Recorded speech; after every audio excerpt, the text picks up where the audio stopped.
Hello, everybody, and welcome back to No, It's You, Not Me. I'm Anthony, and today we're telling some stories.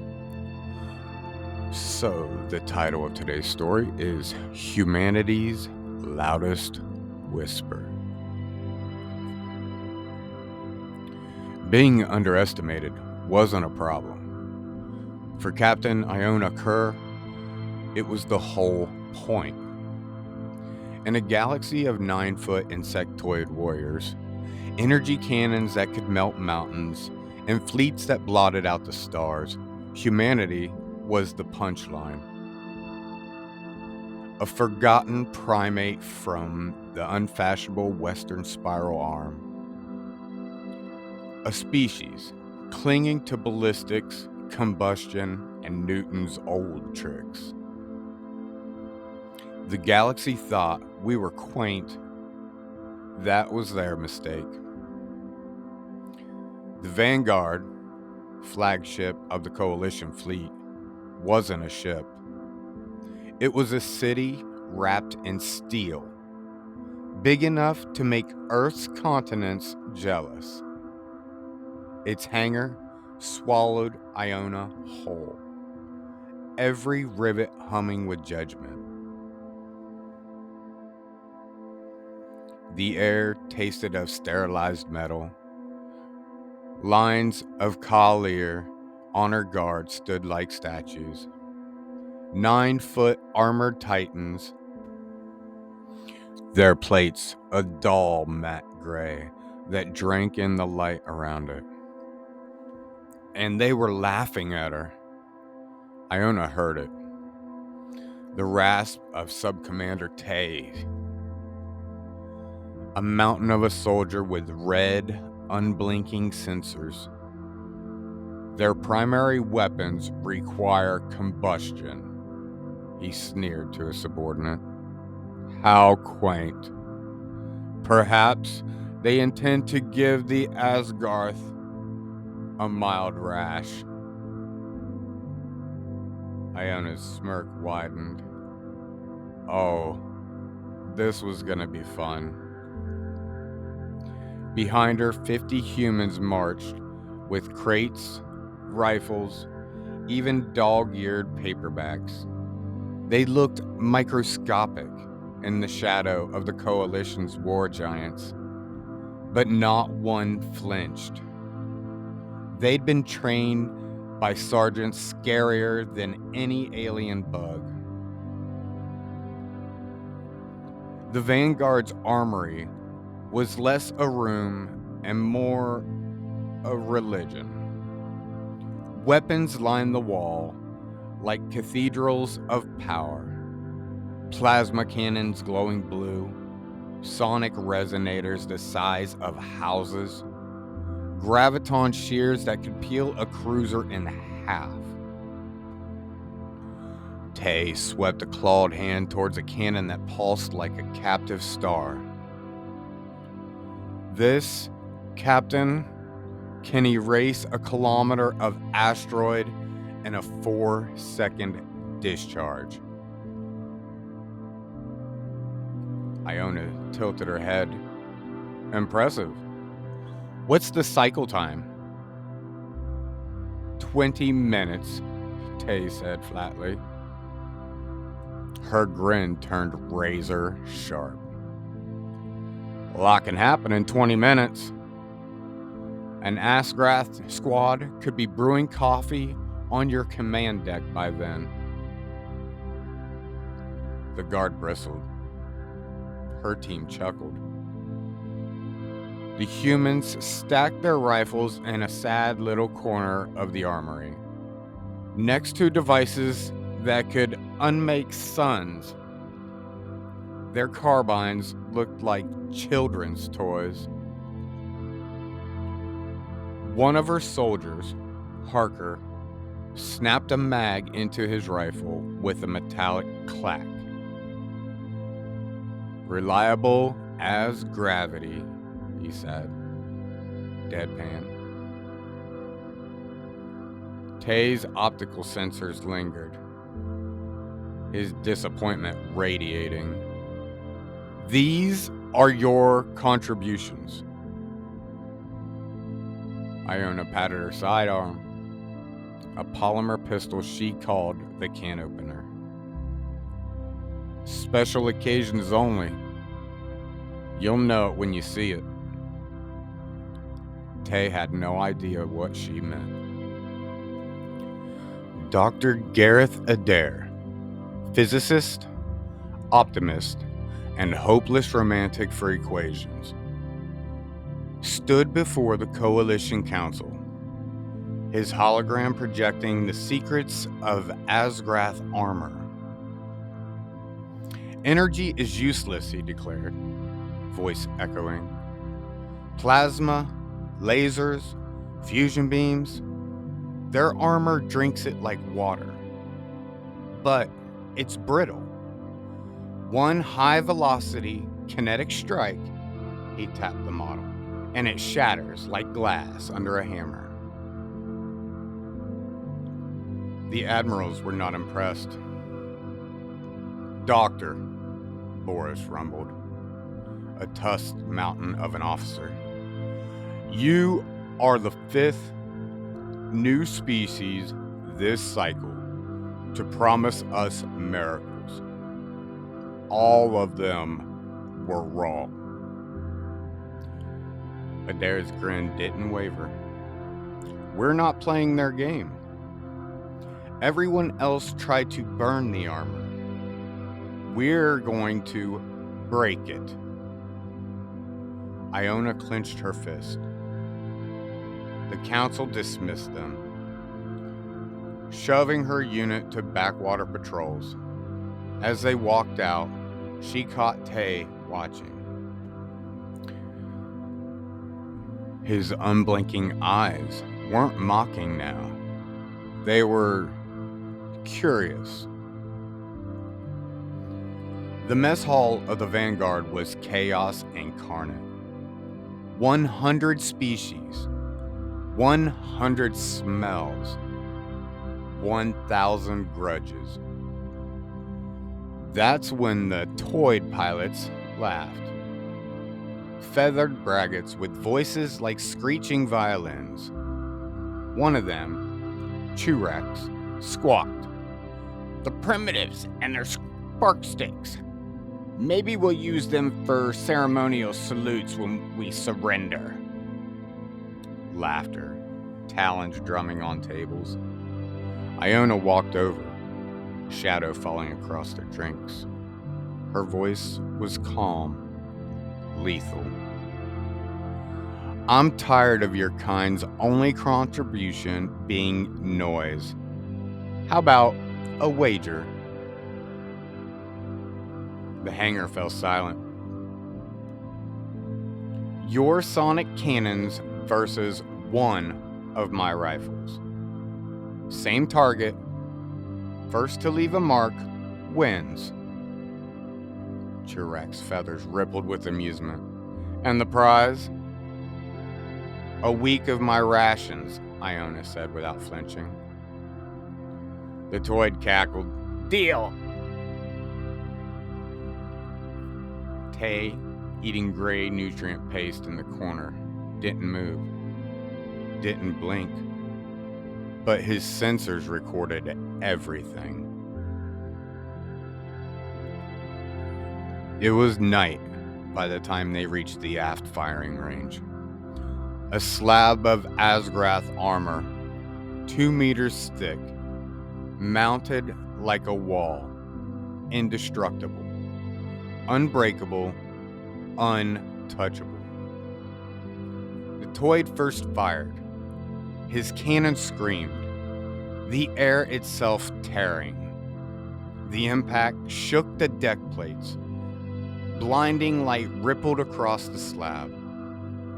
When the glow faded, the armor stood pristine, untouched. Churax sputtered, a defective cell.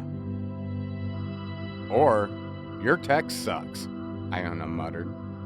Shaw, your turn.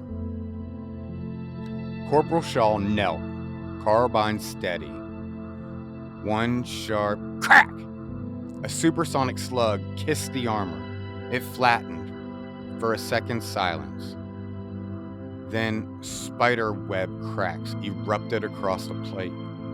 And on the far side, a fist-sized chunk of armor sheared off and clattered to the deck. Spalling. The gallery gasped. The unbreakable was breaking. That's when the lights flared. Tay towered in the doorway. Fury radiated off him. A violation of every regulation. Unauthorized weapon discharge. Grounds for court-martial. But he stopped mid-sentence. His gaze locked on the cracked plate. His claw brushed the fracture. And for the first time, the warrior scientist was silent. Sub-Commander Tay's fingers lingered on the spidery lines, tracing them like a monk running beads of prayer. The faint scraping of keratin on meadow echoed across the firing range. Every alien in the gallery had been waiting for him to bark orders, to condemn the humans, to have them shackled and dragged before the tribunal. Instead, the towering cleric officer stood frozen, head bowed towards the impossible evidence. The honor guard shifted uneasily. The toy pilots who had mocked Iona Kerr minutes earlier now sat rigid, their crests trembling. Even Truax, feathers dulled with embarrassment, could not find a word to sneer. The silence grew thick, oppressive, as if the air itself had weight. Captain Kerr didn't break in. She let the hush expand, let the tension coil around them like a steel spring. Her smirk was still there, faint, dangerous. A smile of someone who had just thrown the first stone at a giant. Finally, Tay spoke, his voice low. This should not be possible. The words were not shouted, not barked like a command. They were whispered, as though confessing heresy in a temple. His red optical sensors flickered, scanned the plate again and again, failing to reconcile what they saw with centuries of doctrine. Plasma scars fade, he continued, speaking more to himself than to the humans. Lasers dissipate, sonic waves are absorbed. But this, his claw tapped the plate. The cracks spread like veins under pressure, white against the dark alloy. This is internal failure. Dr. Adair could barely contain himself. He stepped forward, his hands trembling with vindicated excitement. Exactly, Sub-Commander. Internal failure. Their armor is magnificent on the surface, but inside, it's brittle. The structure amplifies shock waves until it breaks itself apart. Several officers in the gallery hissed, their translators spitting out static-laced words of denial. An insectoid delegate clacked its mandibles furiously. Lies! A human trick! This is stagecraft. But the evidence sat there, mute, and undeniable. A simple human bullet, a round of lead and copper, had done what the galaxy's greatest weapons could not. Taves said nothing else. He turned sharply, his segmented frame moving with rigid precision. The echo of his footfalls faded as he left the range. His guard followed, silent and unsettled. The humans were left alone, standing before the cracked slab of Asgrath armor. Kerr crossed her arms, grinning wider now. That, she said to her squad, was just the warm-up. The next morning, the Coalition Admiral received his report. 3 pages, clinical, precise, written in the exact tone of the Kalir. It listed every violation: unauthorized weapons aboard the flagship, endangerment of personnel, contempt of regulation, a case for confinement and dismissal.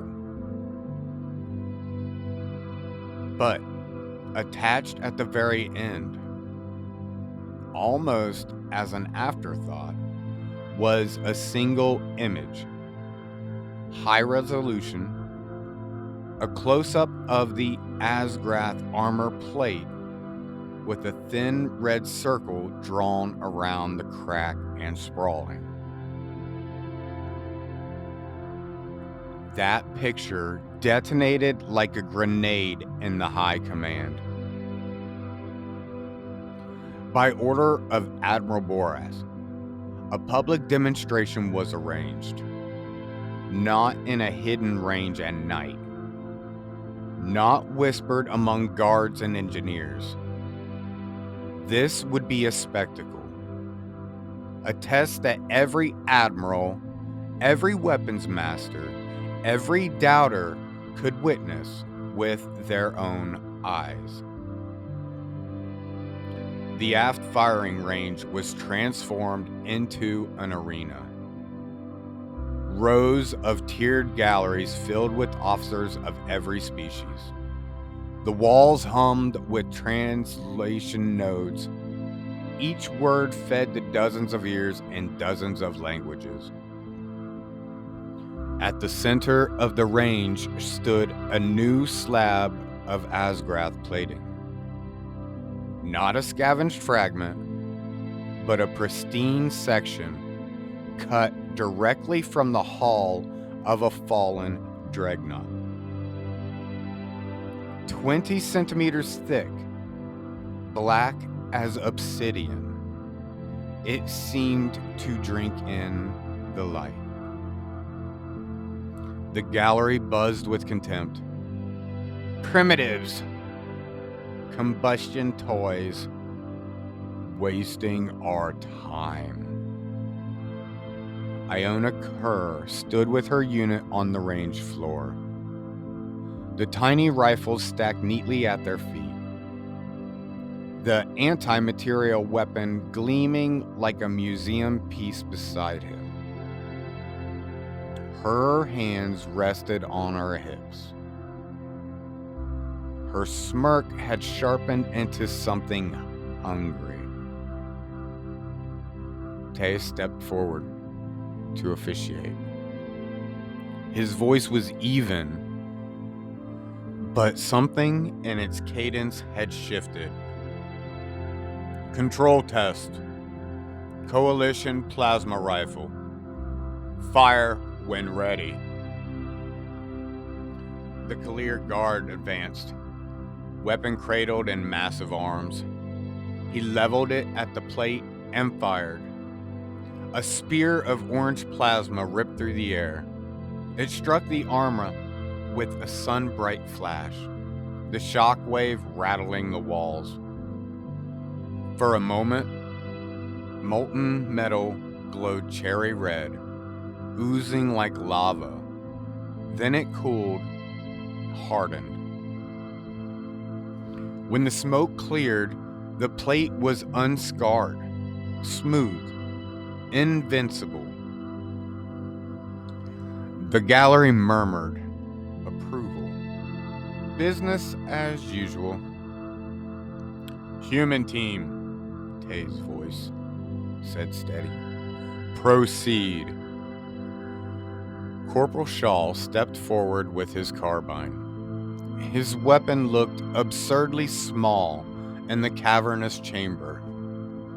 The gallery chuckled, a rolling tide of disbelief. He knelt, took aim, and fired. The crack was sharp, echoing like a whip. The bullet slammed into the black plate and vanished, flattened to nothing. For a moment, nothing. Then, with a sound like ice fracturing on a frozen lake, white cracks erupted from the impact site. Thin lines spreading outward, spiderwebbing, until a chunk of the plate's back face sheared away and clattered across the deck. The gallery fell into silence. Not applause, not outrage, just stunned, wide-eyed silence.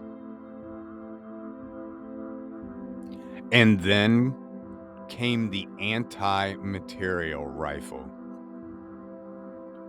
Shaw's arm strained as he hefted it. The 50 caliber beast was heavy enough to break lesser soldiers. He chambered a single crush head round. The orange tip gleamed under the range lights. He knelt. A hush fell. Even the translators seemed to hesitate. Crack! The rifle's voice was thunder. A shockwave rattled teeth and bones. The round struck, pancaked, and detonated in a flat, brutal explosion. The plate screamed. That was the only word for it. A metallic howl as the shockwave tore through its internals. A heartbeat later, the entire back face blew outward in a shower of fragments, leaving behind a gaping, ragged hole a meter wide. Gasps, shouts, translated exclamations overlapping in chaos. Dr. Adair was already moving, wrist comm projecting a slow-motion hologram above the range. The impact replayed, every frame magnified. It's not magic, he shouted over the din, his voice trembling with exultation. It's physics. Your gods of war are glass teardrops. Strong on the surface, fragile within. We don't burn them, we break them. 10,000 years of fire and plasma blinded you. You forgot the hammer. We remembered. The chamber exploded in chaos. Shouts, denials, demands. The admirals roared over one another, tusks flashing, mandibles clattering. The luminous delegates flickered in agitation. But the evidence glowed above them, undeniable. Admiral Boris leaned forward, tusk glinting. His voice boomed over the uproar. A hole in a plate is not victory in a war. What do you propose, Captain Kerr? All eyes turned. Iona stepped forward, her boots ringing like drum beats. She tapped the console. The holographic map shifted, zooming in on Talos Reach, a choke point buried deep in Asgrath territory. The old way is to pound the mountain till it crumbles. That doesn't work. You've been fist fighting an opponent wearing brass knuckles. She zoomed further, highlighting the command and control bunker buried inside the mountain. It still breathes. We don't need to collapse the peak. We just need to slip inside, plant a charge, and let physics do the rest. Not fire, not plasma, shock. The council erupted again. Insane. Impossible. A suicide run. Then Tay spoke. For the first time, his voice carried not contempt, but conviction. The proof is in the hole, Admiral.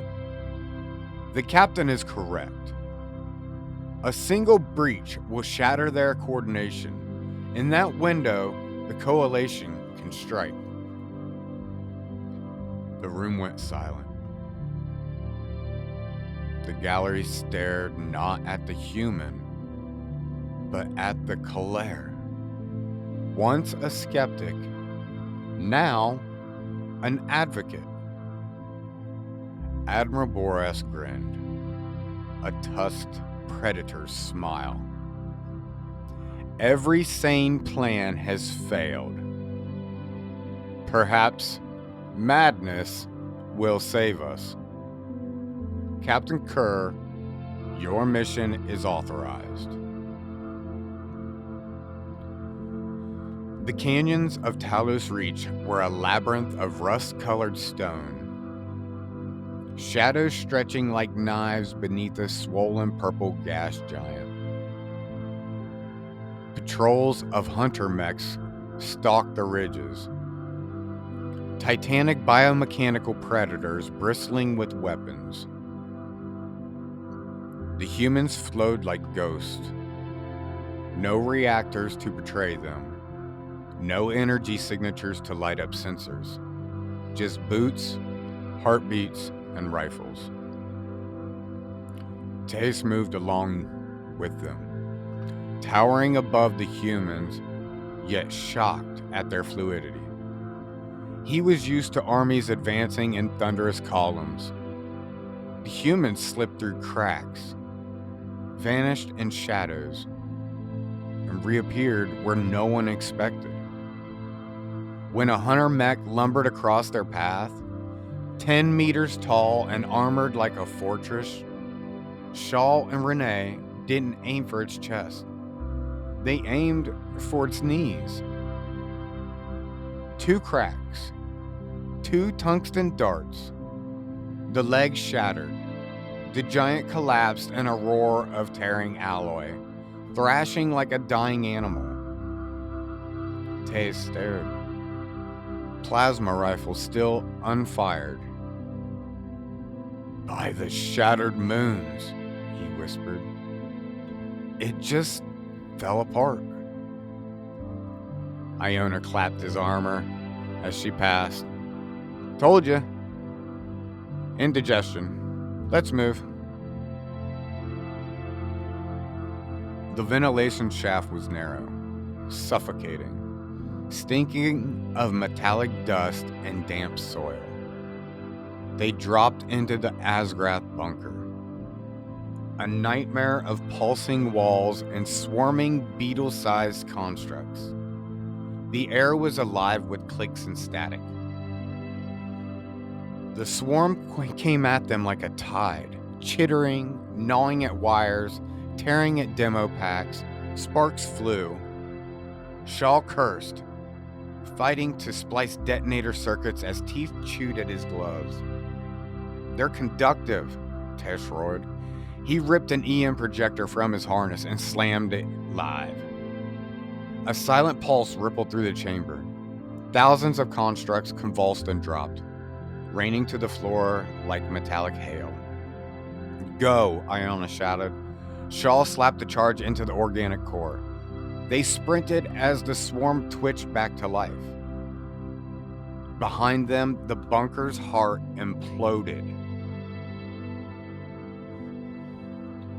On the bridge of his flagship, High Sovereign Malachors watched his empire collapse.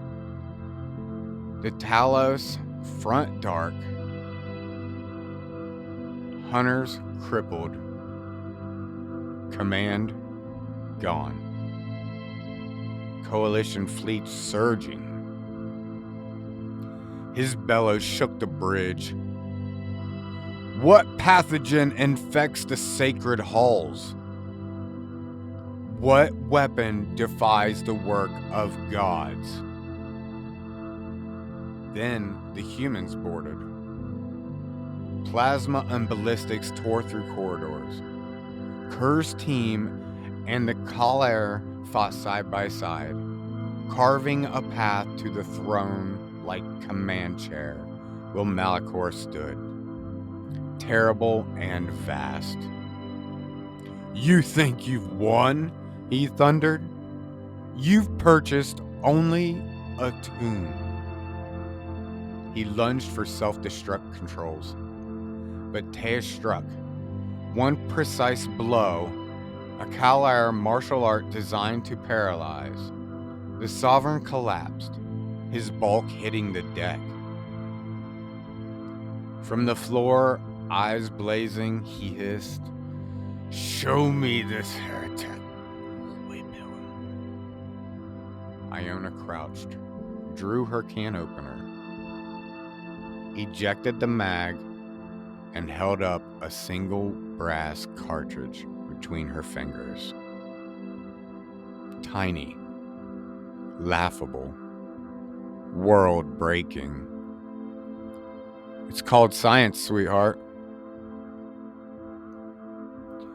The mess of the Vanguard erupted that night. Species that had barely tolerated each other were clinking mugs and appendages. Voices raised and raucous victory songs. Humans were hoisted on alien shoulders, shoved drinks that smoked, cheered until their throats burned. In a quieter corner, Iona nursed a stolen bottle. Teus approached, holding Shaw's rifle. But it wasn't the same weapon. Coalition artisans had engraved it. Glowing runes telling the story of Talos. Humans in canyons, a hunter falling, a bunker exploding. He handed it to her with reverence. "We have much to learn from you," he said simply. "Accept this, an honored weapon for an honored warrior." She took it, felt its weight, smiled slow and dangerous. "You do know it's just for making loud noises and breaking things, right?"